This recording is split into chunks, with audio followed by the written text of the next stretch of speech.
Hey guys, welcome back to my channel for an all new episode recap of today's Days of Our Lives, November 4th, 2025. So we see Holly and Ari, right? So Ari's there talking about this, haunted house or some activities going on in the square. And she talks about how she found out she couldn't believe that her own cousin Stephanie is Anastasia Stans because, you know, Stephanie's, let's put it like this, Stephanie is a little bit plain, dorky, not her words but mine, just kind of normal. So it was really a big surprise. So Holly's there, arduously studying because at this point, she want to bump up her grade. She want to just impress the disciplinary board. She's just really studying and not really living the college life. So um Ari saying that, look, like, you need to, not just be work and not play, no play, right? So she said, I just really want to do well and not screw up. So she said, I get that you're trying to impress the disciplinary committee, but you got to live some life. And didn't you say that one of the reasons is you want to work on your relationship with Tate? So she said, yes, that's one of the reasons, but at the same time, outside of him, I just really want to do what I need to do. And my mom is always like, your number one priority is to do your work and study and get the grades. So anyways, Ari tries to give her some unsolicited advice, and of course Holly is saying that she doesn't really want that advice. She's basically telling Holly that, look, if you're here to work on things with Tate, you can't not see him and spend time with him because you're gonna push him away with that, right? So at some point she convinces her to hang out with her, go to these Halloween activities. So she's convinced, and then they get dressed up and ready to go. So it's good to see Kate back on the screen. I know she's been dealing with a personal loss, so she's there with Philip, and they're talking about the whole reveal of Anastasia Sands because she couldn't make it because she was in traffic. So Philip said it went on well amidst what was happening in the square, and that Alex got hit by a pumpkin and all that. So she said, is he okay? And he said, yes, he's okay. It has nothing to do with us. So, that was what was happening as well, right? So they talk about the future of Titan and how it is on really it's on the edge of really failing because they have all pulled their personal fortunes into it, him, Xander, Maggie. So it's really on thin ice, right? So they really want this to turn around the other divisions that are failing because publishing is definitely on a high. It's a big boost. So hopefully everything works out, right? And Kate has a vested interest because she wants this to work for the legacy of her son, right? So they see Sarah come in, and Xander is at the door looking like the window, looking like a lost puppy or something. So she's saying, like, what's going on? I thought they were working on things together. So Philip said it's complicated, Sarah's filed for divorce. So she said, what would be the reason? So he said, I'm not one of them counselors. Like, I do not know. So he couldn't really tell her the exact reason, right? So he goes over to check on Sarah. And again, he asked if there's anything he can do.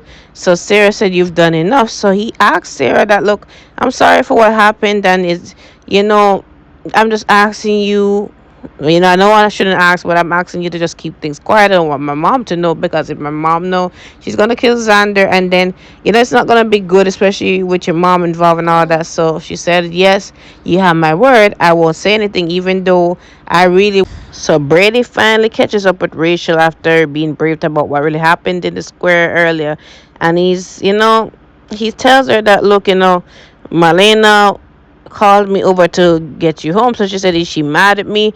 He said, no, she's just disappointed, right? So she's like, what about you? Are you mad or disappointed? So he said he's mad because, that's no excuse to just really go hurt somebody. Like, somebody could have been seriously injured because of their actions. And he spoke to Chad, and Chad, and Thomas said that you were the one who really put the idea out there and manipulate him, and he's not going for it. So of course she is just trying to defend herself and being rude on top of it, because, like, this is the thing, like, him and Kristen failed this little girl because they should have nipped this in it. But I don't care about, oh, it's because of Kristen or whatever. Like, at the end of the day, he also failed her because as a father, like he should be like also a disciplinarian, and he failed on that because he keeps doing the same repeated things and it's not working. So you need to come up with something else. Therapy is definitely not working with this girl. Like you need to put your foot down and stop with this weak thing because it's not working and she's stepping over you and she's being rude on top of it with all the small, like, I could not deal with it as a parent. I could not deal with it like talking back and being rude on top of it. The only thing I would disagree with him on that is he took away the right for her to really go see her mother, and he knows how she is fond of Kristen, and I don't think that's fair because like she misses her mom as well, right? Like every other thing, like she needs to have consequences for it. Like he does the normal thing, take away the phone, the devices, no friends, no social activities after, go straight home from school. So of course she's like, this is unfair, and throws a tantrum and all that. She runs off when Tate and what's it called, Aaron comes over, and they're talking briefly, and then at some point, Rachel runs off and Brady finds her. Brady said that, look, like, I'm not happy with what you've done. Like, you don't think that you doing that would cause repercussions or consequences? Like, it doesn't work like that, right? She's saying, like, how much time I say sorry, and I'm saying, little girl, like, again, they make this girl just get away with a lot of things and talk to the adults in any type of way, no matter who it is, right? Then they failed this little girl, honestly. So speaking of Tate, Tate is over. He was over at his dorm earlier, venting to Aaron, who's going through a lot at the moment. But Aaron Tate is just there whining and whining about how him and Holly, Holly's come back and yet still their relationship is not going as how he wanted it, and she doesn't want to spend no time with him. Why, and how she's just all into her book. And I'm saying like, if this boy don't just shut up and stop whining because it's getting on my last nerves. So Aaron is just nodding and nodding. Tate's talking about his Halloween plans and what he wanted to do with Holly, dress up as the Flintstone characters. And Tate, Aaron is just out of it. And finally Tate gets over himself and asks Aaron like, "What's really going on? I see you really down in the dumps. What's going on?" So Aaron tells him that, "Look, I found out the DNA results. I'm not the father, and I also signed away my parental rights today. So it's been a lot going on." So Tate sits down and said, "I'm sorry to hear that." And Aaron just is a lot going on with his feelings because he feels as if, he let down his son in a way where he did this irresponsible, careless thing this one night with Sophia, and it caused this, life to be created, and now he is not ready to be a father, and but at the same time he didn't even get the chance to really, you know, be involved or anything like that. So he's having a lot of mixed feelings about giving up his son.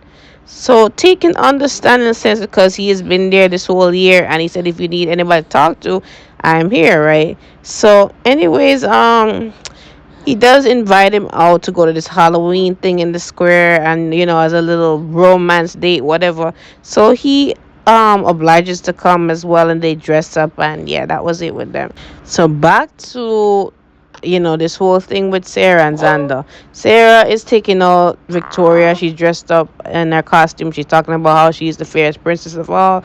And Xander happened to walk over. It's already tense. So Xander is making his few sentences and how Victoria looks, and he wanted to have a word with Sarah, and Sarah's like, back off, I don't want to talk to you and all of that. And I'm saying like, Sarah, you can be mad at him and you can have personal feelings towards him, but at the end of the day, like you laid down and made this baby with him. He has a right to be around her. He's not a bad father. He has made mistakes just as you have, right? He has his ways, but he's not a bad father, and you are denying him that access. And I'm just really screaming like, Xander, wake up, get a lawyer so that you can have joint custody, because it's not fair that she wants to have full custody. Like, what about the baby? Like, what about her seeing her father? Like, she is attached to him as well. It's not just about you and your personal feelings and you are being your heart be broken and blah blah. Like, separate that from the fact that your child deserves to see her father. Like, I'm just sick of this woman. So Philip comes out and checks in on Xander, and you know Xander tells him about his run-in with Sarah and how it went, and Sarah doesn't want to have nothing to do with him. So, Philip said, I just spoke with her and I did tell her, not to say anything to anybody about what happened between them, knowing that Kate would do what she have to do to protect her son. So anyways, Philip asked him if he wants to get a drink, and he said he's not in the best company, he want to go home. So he said, no, that's fine, come on, you'll buy the next round. So honestly, I really like the scene because they've come a far way as brothers, as colleagues, whatever, and they're at the bookstore, and surprisingly, Xander takes a non-alcoholic beverage, some coffee. So Philip was surprised, and he said he's trying to make a change overall. He's been going to therapy. He's trying to be a better man, and he understands that Sarah filed for divorce, and he's not fighting her on this, right? He respects her wishes. He's just gonna work on himself so that he can be involved in Victoria's life and hopefully win both of them back. And I'm saying it's fine to work hard for Victoria's sake so you can be in your child life. But honestly, Xander Sarah is a lost cause and you're better off without her. You really want somebody else that was gonna accept you and love you for who you are, flaws and all, right? I would say Gwen, but then again, somebody else, somebody new, refreshing, so that Sarah can see that and get jealous and just understand, wow, I lost a good catch. Because I am a Xander fan through and through, and I think that he's redeemable just as anybody else in this soap opera. But again, the Hortons and their standoffish way and self righteous attitude, it boggles me every time.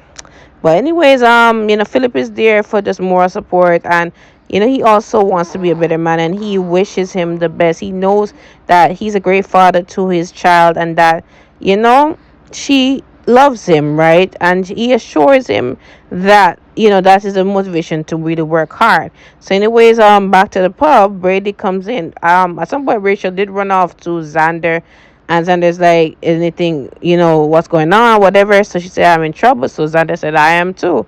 So Brady looks at him and takes her into the pub.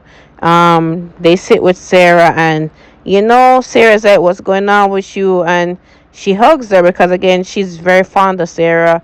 So is she. So she tells Sarah that I did something wrong, and I'm really upset. So Brady said, you know what, go get a lemonade, whatever. I am not trying to soothe a child that did wrong and everything. Like, you did wrong, suffer the consequences. I'm not gonna baby you and butter you up like, oh, get a milkshake, whatever. No, you do not deserve it. So anyways, Brady is talking to Sarah briefly about what happened with Rachel and how she could have injured Alex and everything. And she asks, is Alex okay? So he said yes. So anyways, he's just fed up at this point because he's tried everything and he went for this card to not have her see her mom and everything, and she's really upset about that because she's close to her mom. So Sarah understands why he doesn't want that to happen, and he's saying part of we used to be on the same page, but Christine did that to her brother and whatever, and it's her toxic behavior caused this on our daughter. And the same, Brady, you have a part to play, because you, let's not forget your crimes and how you are alcoholic and you're involved in certain crimes. Like, don't come act as if you are the better parent or you're perfect, or anything like that, because I'm not here for it. But anyways, Sarah supports him, and she says, look, you and Kristen need to come together to ensure that Rachel knows that she's accounted for, she's loved, and help her get through this phase, because honestly, she's trying to act up because of what happened to her mom, not seeing her mom, and that's why she's trying to manipulate situations and trying to have some control and mess up relationships and all that, right? So anyway, she come back, and Sarah makes her feel better, tickle her, just connection, right? She asks Brady also if he can keep a secret. He cannot tell Kate what happened between Xander and Philip. As much as she wants Kate to beat up Xander, she doesn't want that to be found out. And she is feeling like Xander for being with somebody. But Brady said, you can never be that. You are better than Xander. And I'm like, okay, whatever. So the teens are at the square. They're meeting up. They're in the costumes. And Tate is happy to see Holly. So Aaron tells them what's going on with him, that Tesaro is his son actually, and that he's getting adopted by Johnny Chanel, and he will be with them, I guess, the next day. So it's news to Ari because she didn't get any notification from her family, but then she checked her phone and that her mom told her to call ASAP, so she is assuming that it's about the baby being given up. right? So she's feeling emotional about it because she really got a connection with him, and the family has really looked out for the baby. And Aaron even says that he's grateful for them. Like, he hasn't really been around his son all this time. He just found out, but they've been with him for these months, and he's grateful that they have looked out for him well, and that he's lucky to have been dropped up at the fires, because if it wasn't for that and Javi finding him, like, he wouldn't have had this great start, right? So, she said, we're lucky, we enjoyed the time with him. She's just emotional about it, but she also finds happiness that, Johnny is her uncle, and that she will be able to see him grow up. And, I'm sure, they will allow Aaron to see him grow up as well. So Aaron also suggests that, they can, go over there and visit him, and you do that, right? So I already feel like these two are gonna be a couple. I am here for it. I think they're really cute. I really like Aaron other than Tate, because he's dorky and corny sometimes, but honestly I find him really charming, a little bit cute as well, like weird cute, but yeah. So Holly and Tate talk as well, and Tate Aaron Holly is sorry for what Ari is going through, and she also tells Aaron that she's sorry for what he has been through as well. Back to them now. She's just saying that she doesn't want her whole thing to be wrapped up life outside of it, which is understandable, and I'm here for it, right? You should not be consumed in a relationship, all of yourself consumed in a relationship. You should have your own life. So Tate is understanding of that, and he wants it as well. But he said, maybe we can just start afresh, and, like, we used to talk only about baby. Now we can talk about something else, spend more time together, do other activities. So he invites her to this haunted house, and she didn't want to go at first, but then he said, at least you'll be holding me, and it can lead to other things and blah blah blah. So she said yes. I look forward to that, right? But that is really it. Don't forget to like, follow, subscribe to my channel, comment below your thoughts. I will see you guys tomorrow.